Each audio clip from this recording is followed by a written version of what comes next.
Great. With that, we might get started. Welcome everyone to this webinar. I'm really excited about this webinar. We're talking about interactive analysis with Omics Playground, and the combination with that with Seqera Studio's product.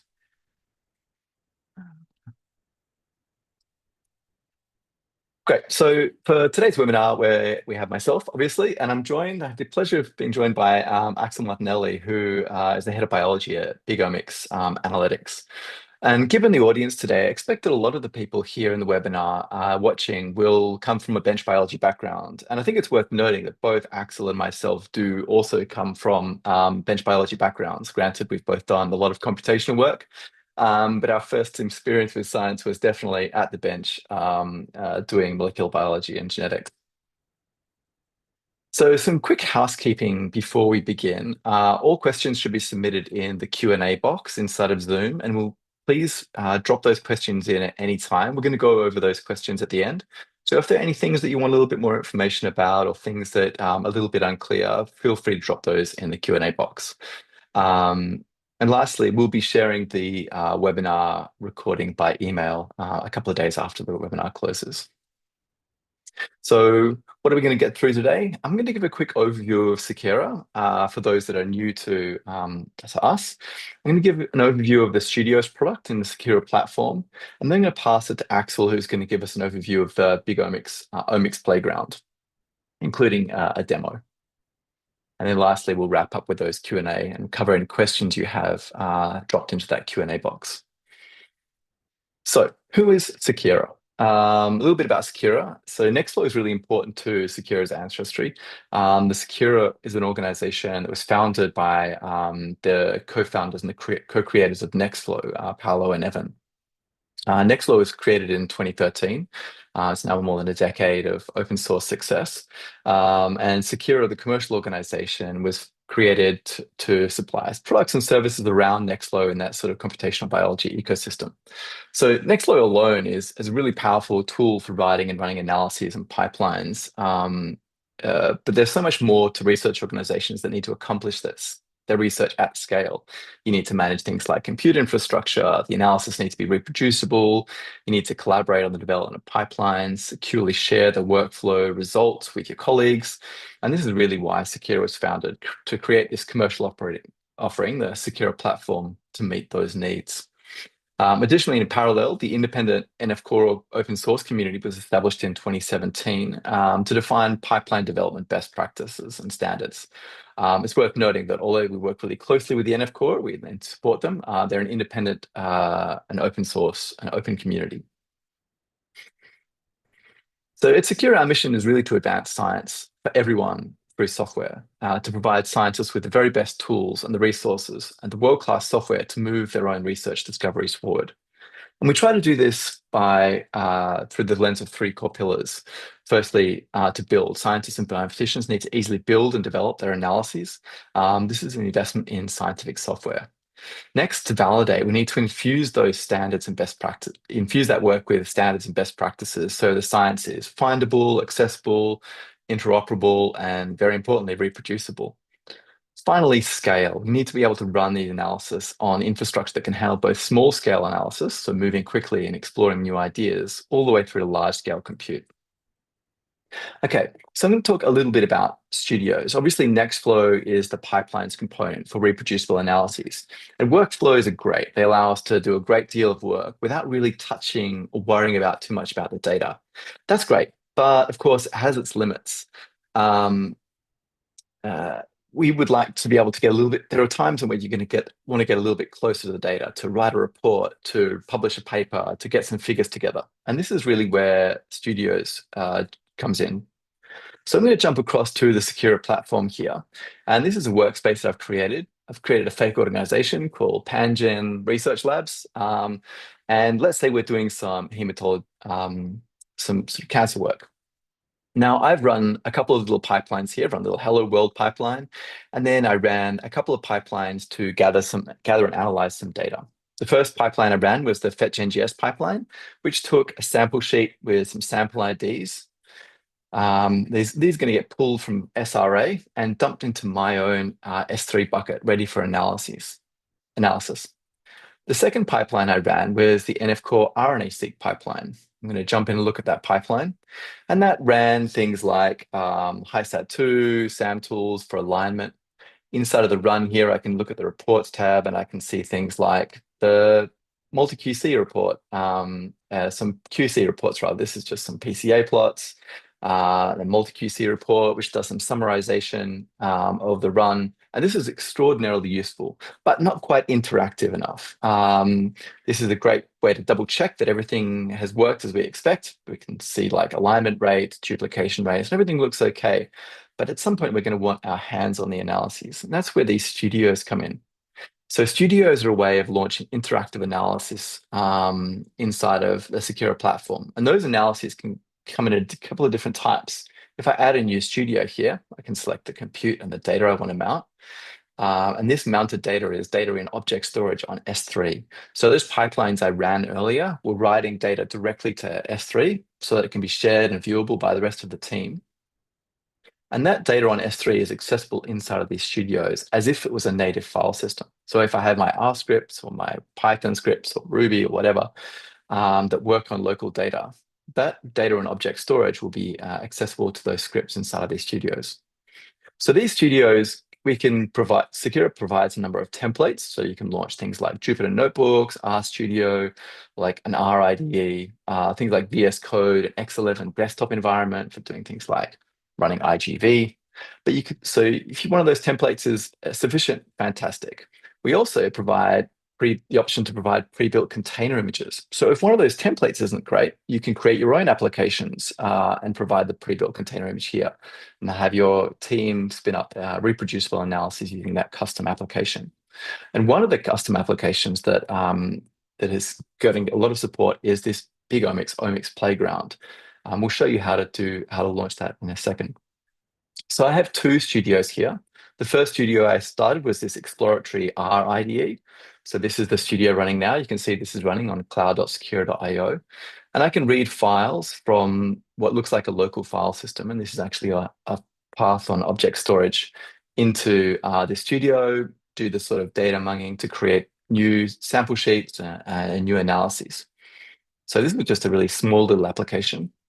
But what I can also do, the second studio that I have here is my Omics Playground. If I jump into that, here inside of my Omics Playground, I have the BigOmics Playground application running inside of my own infrastructure. I can upload new data. When I select files, I can browse data. So this is data on my object storage inside of my S3 buckets. I can do things like grab the counts file that was generated from that NF-core RNA-Seq run. I can step through. I can also select the samples.csv, which contains the phenotype data from those samples. I can create comparisons. I'm going to let Omics Playground auto detect the comparisons from my phenotype information. I can have the Omics Playground do things like impute missing values, do QC, normalization, removing outliers, etc. Give it a name.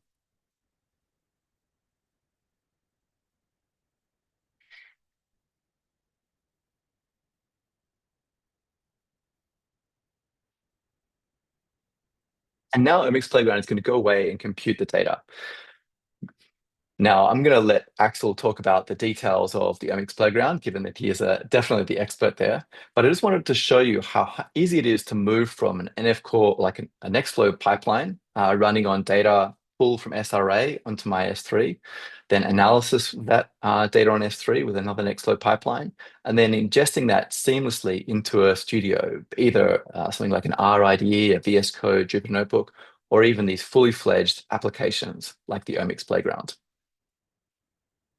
The last thing I want to talk about with studios, for those that are already familiar with studios, is that there have been a number of recent updates to studios, and these include things like adding session lifespans to have your studios time out after a certain period, private sessions that allow you to work in a private way so you're not necessarily sharing the results with your colleagues in the same workspace. Docker in Docker for those that want to do development of Nextflow pipelines and using Docker inside of VS Code. resource labels to attach labels to each of the studios for easier cost reporting, running those studios on spot instances for the easy cost savings that spot instances provide, and easy one-click error logs for error diagnostics.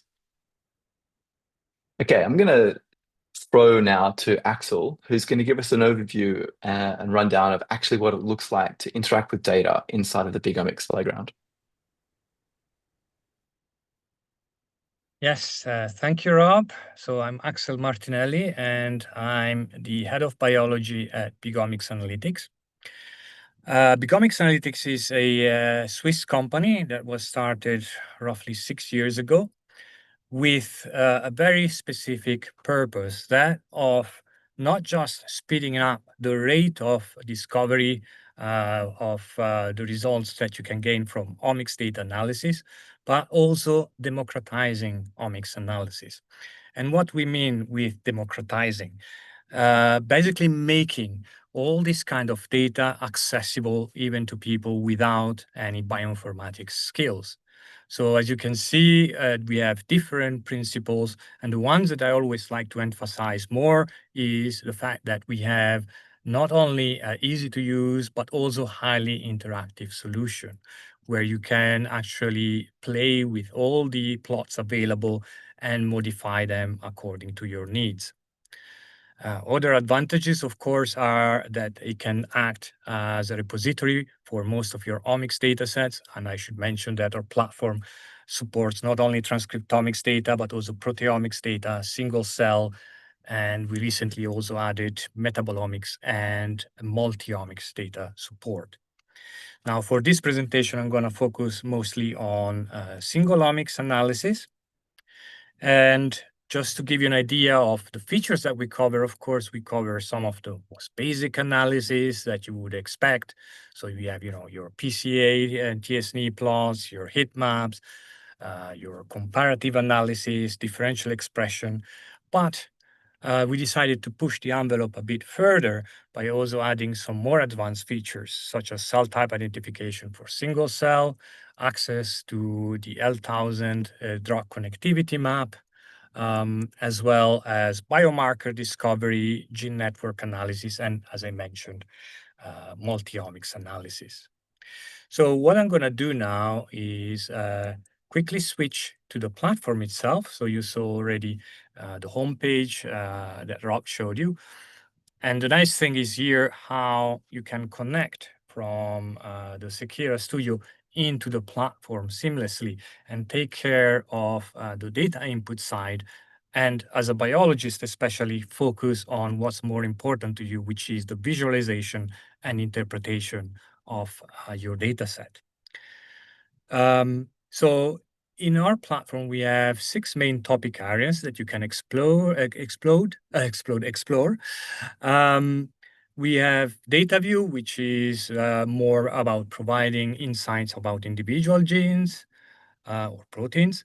But I'm going to start by showing you the clustering analysis, as this is normally how you start your visualization of the data. And you can see, just to give you a brief overview, that our platform is organized in a way that you have settings that apply to all the plots in a bar on the right-hand side, and then you have options that you can further select on top of each plot. So here you can see that I have a PCA plot of my data set on myeloma and treatment with plant extract. And it's very easy to customize your plot, so you can easily switch layouts. You can turn it into a TSNE plot.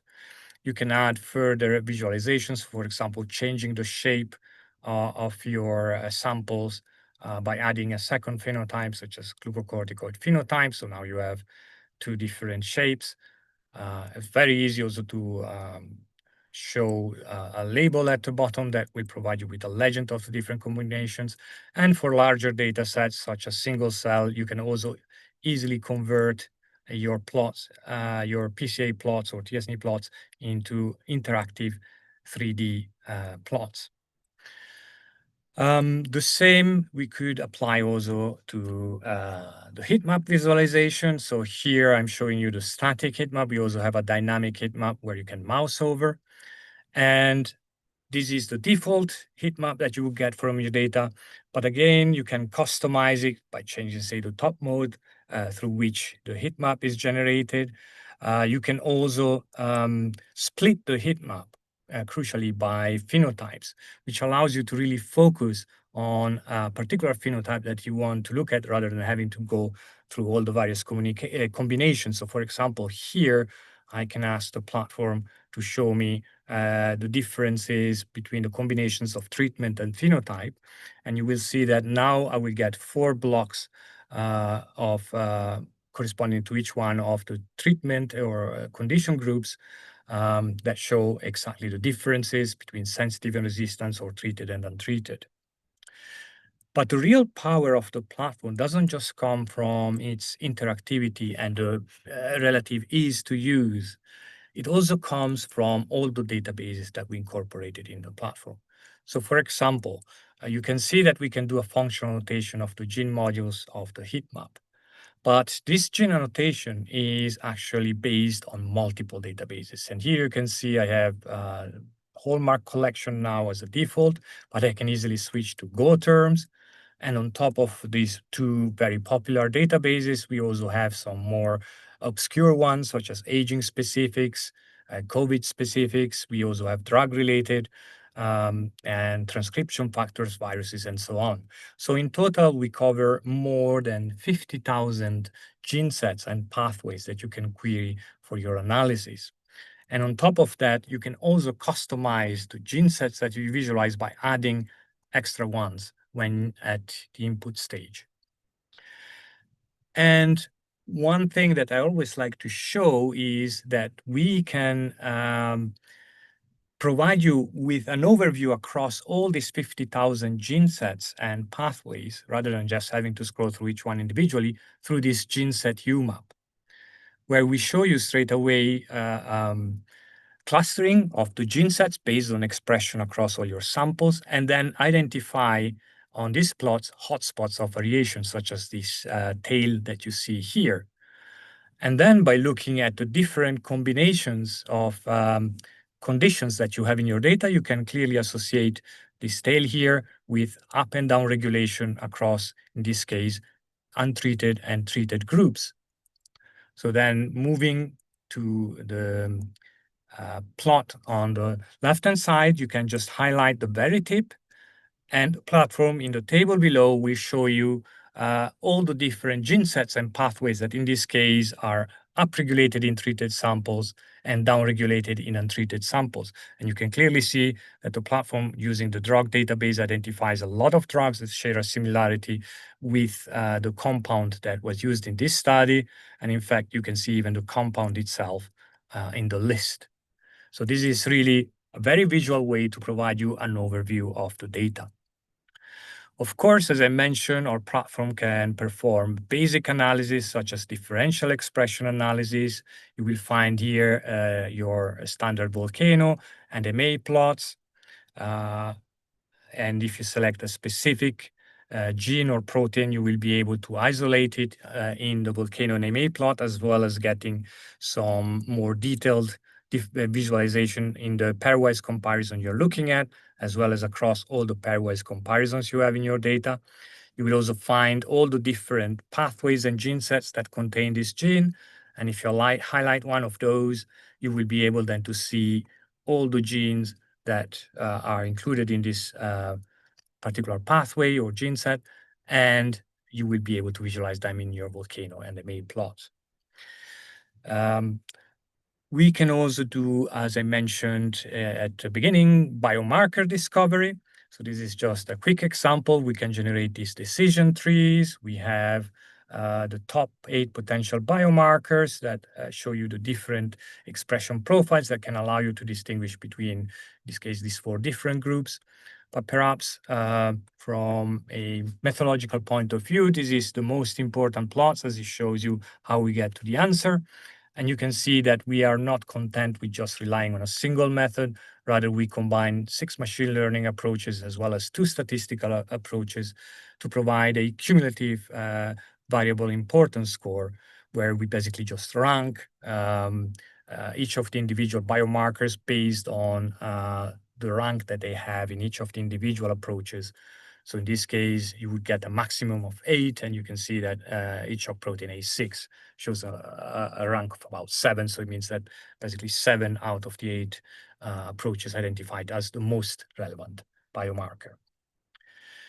And again, if I go to gene sets, of course, we provide you with very extensive analysis of all our 50,000 plus gene sets. Here you can see that expressed as GSEA plots. Again, here I'm looking at treated versus untreated, so not surprising to see a drug showing strong upregulation. And perhaps one thing that I want to mention here, just like you saw in the differential expression analysis module, is the STAR system. And the STAR system actually indicates that a particular gene set, or in the case of gene expression, a particular gene, has been identified, in this case, by 3 different methods as significantly up or down regulated. So here you can see the methods, and this is something that you can also customize at the input stage. And in this case, it indicates that there is a very high statistical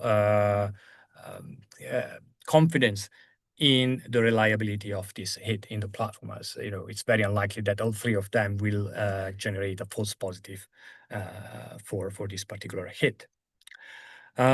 We also perform pathway enrichment analysis based on the Reactome and Wiki Pathways databases. So here, if I show you an example with the Wiki pathway, you can see here we have, we have the glutathione metabolism, which not surprisingly, as I'm looking here at resistance versus sensitive. And this is an interactive plot as well. Again, you know, one of the main ideas behind our platform is not just simplicity, but interactivity. And with pathway analysis, you just don't get, you know, a result that tells you, okay, this gene set or pathway is up or down regulated, but you can dig deeper into the individual components of these pathways, where they are located, and which ones are actually significantly up or down regulated. And as I saw you before, you saw before that one of the pages was opening is because this is interactive. So if you click on a specific gene, it will take you to a page, in this case, the National Library of Medicine, with more information about its role. So I just trying to show you everything, but one other cool thing that our platform can do is comparative analysis. Now, you're used to do comparative analysis within your data set. That is, you're comparing different pairwise comparisons, or comparisons, sorry, not pairwise, and producing Venn diagrams that show you the intersections or the genes that might be up or down regulated across all your different comparisons. But with our platform, we go one step further and allow you to compare a given comparison within your data set with all the comparisons that you uploaded into the platform. And additionally, on top of that, we also have included a database of more than 6,000 public data sets from the geodatabase that you can query for exactly the same purpose. And it's taking a bit, so so I apologize about that.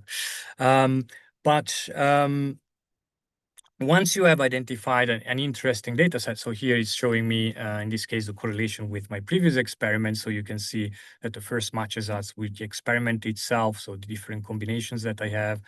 But as I scroll down, so for example, if I pick treated versus untreated, you will be able to see that the platform then identifies other studies that involve treatment with drugs. So in this case, MG132 and bortezomib, they are both mTOR inhibitors. And we know that this drug also acts as an mTOR inhibitor. And then, as I mentioned, you can really go on to a one-to-one comparison between 2 given data sets. You can look at the fold change and then if you go to the gene correlation, you will be able to pick individual genes to really identify the similarities and differences between data sets. And I should mention that this also allows you to compare between proteomics and transcriptomics data sets. So you will be also able to look at cross-omics comparative analysis. So to finish off my presentation, the last module that we have is what we call systems biology, which we consider the more sophisticated features. This includes access not only to the L1000 drug connectivity map, which some of you might be familiar through the Enricher database, but also the L1000 gene perturbation database, as well as the CTRP and GDSC drug sensitivity databases. And this is basically very useful for people who are working either with drug discovery, so you are testing a new drug and you want to understand its mode of action. So we do a series of meta-analyses that can identify across all the experiments that were done in the Richer database the most positively and negatively related correlated drugs. And then we can combine those drugs by their mode of action, which I can show you here, and suggest the main modes of action. So here you can see that correctly identifies one of the main modes of actions of widefrin A as an mTOR inhibitor. It's also useful to look at the negative correlations, as for example, if you're looking at a disease, they can suggest drugs that could be repurposed for your particular condition. Looking at the gene perturbation database, you can then look at genes that have been either up-regulated or down-regulated artificially and see whether they match to any of the phenotypes that you get in your dataset. So this could indicate either a similar mode of action or even potentially a gene that is driving some of your phenotypes. And finally, the CTRP and GDSC drug sensitivity databases are very useful for people who are actually trying to identify partner drugs for a compound they're working on, as these target specifically the profiles that are generated by your drug in order to create a synergistic activity between these drugs and, in this case, with RNA. And here you can, for example, see a statin that is showing up. And in fact, if you look at the modes of actions, you will see that statins tend to be the second most prominent mode of action. And it's known that statins can interact with several antitumoral drugs. And quickly to finish off, we do include cell profiling for single cell data. And we have different databases that you can access. Obviously, this is very immunocentric, but we also include tissues, cell lines, and cancer types. And finally, we can perform gene network analysis or protein network analysis if you're working with proteomics data, either through the price-collecting Steiner-Forest algorithm, which is based on the string and pathway databases. And you can then produce these networks of up and down regulated genes, or even visualize them, which is usually more useful from a biological point of view at the gene set level, so that you can straight away recognize which gene sets are affected, up or down regulated in your database. As you can see, they are also clearly annotated. And finally, some of you might be familiar with the WGCNA gene network analysis, which we can recreate in our platform, including a lot of methods-related plots that help you explore the data, as well as the visualization of the data in terms of annotation of the different gene modules that you can get from the data. And since the platform maybe is a bit slow here, I'll finish here. I think this is just about the time that I have. So thank you very much, and I'll pass the word back to Rob. Fantastic, Axel. Thank you so much. Great. So thank you so much, Axel. That was impressive. And I can sense that there was a really just the tip of the iceberg on what is a very deep and comprehensive platform. So before we jump into the Q&A, I just want to reiterate some of the main points here. The idea here is that the Seqera platform offers you a way to connect your different computational analyses. If with your computational biologists or your bioinformaticians running workflows at scale, writing data to S3, using things like the Launchpad and the Runs page in the platform to do those very sort of automated and regular analysis, and then connecting that to your more interactive and exploratory work, be that in an RIDE or something like the Omics Playground. You can use the platform as the sort of glue to tie those teams together and provide a single interface into what your team is doing. So with that, we'd love to know for those, before we jump to the Q&A, if other people are interested in hearing more from Seqera. I'm just going to pop a poll up here. Let us know.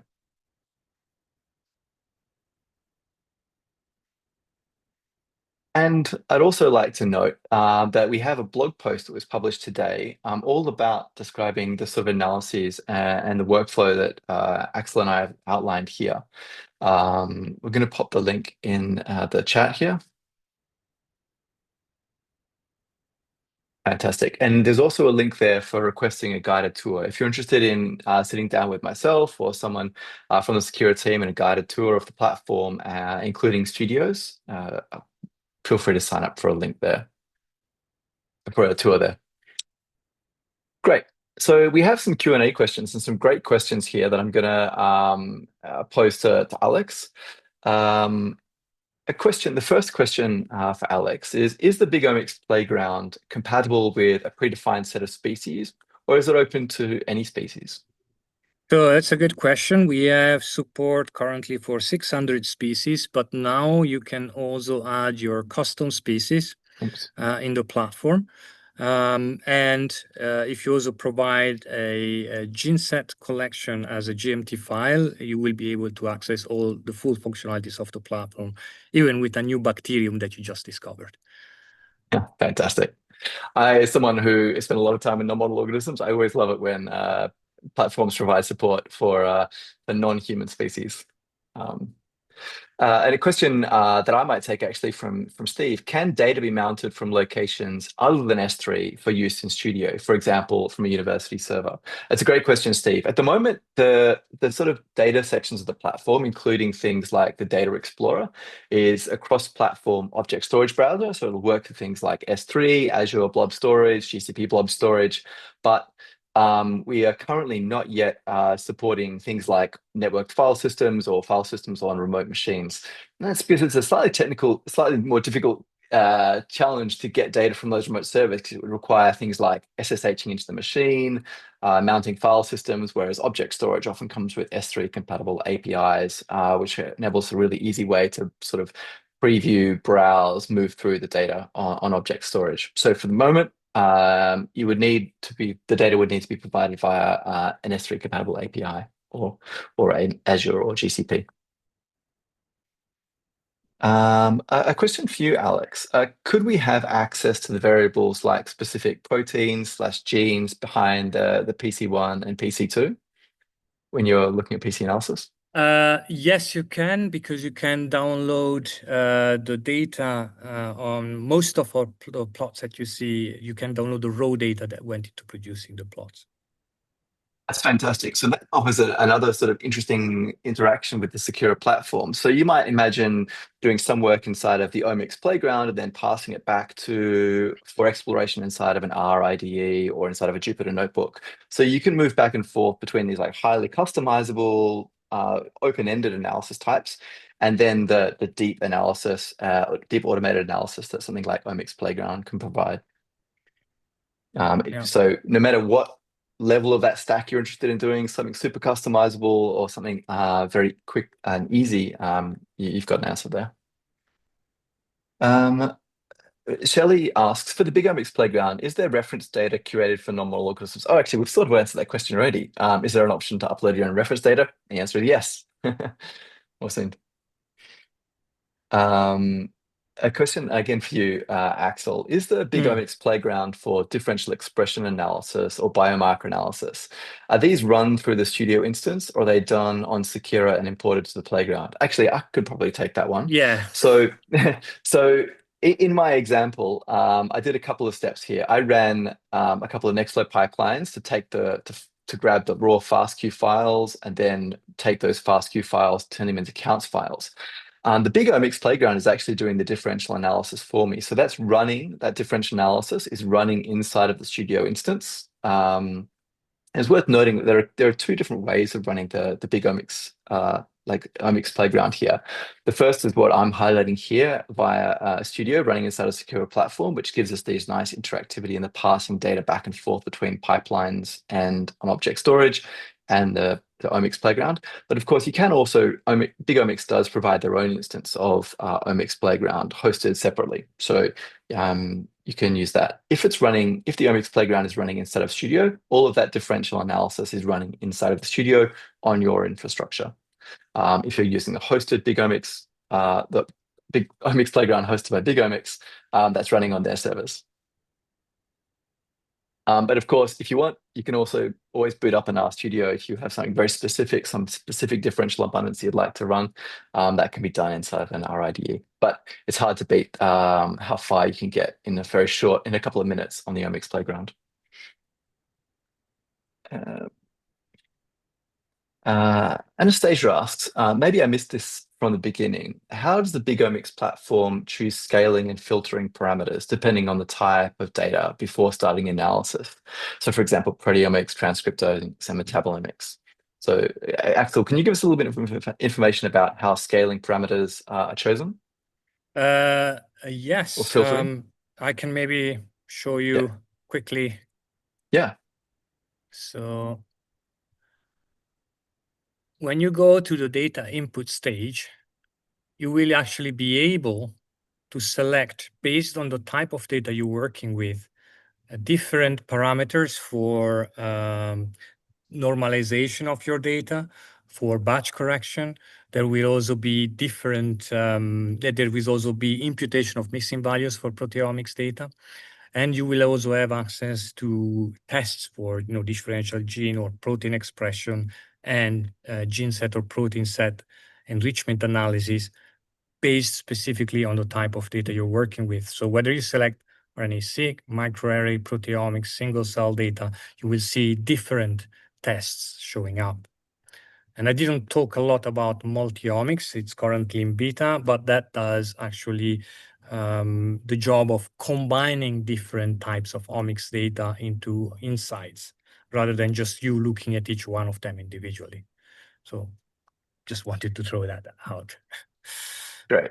There's a couple of questions actually are very related about that imputation methods, but I think that covers it. It really does depend on the data type, and the Omics platform, Omics Playground, gives you some selection, gives you some different options for things like filtering and outlier detection and things like that as you upload the data. Yes, as well as yeah.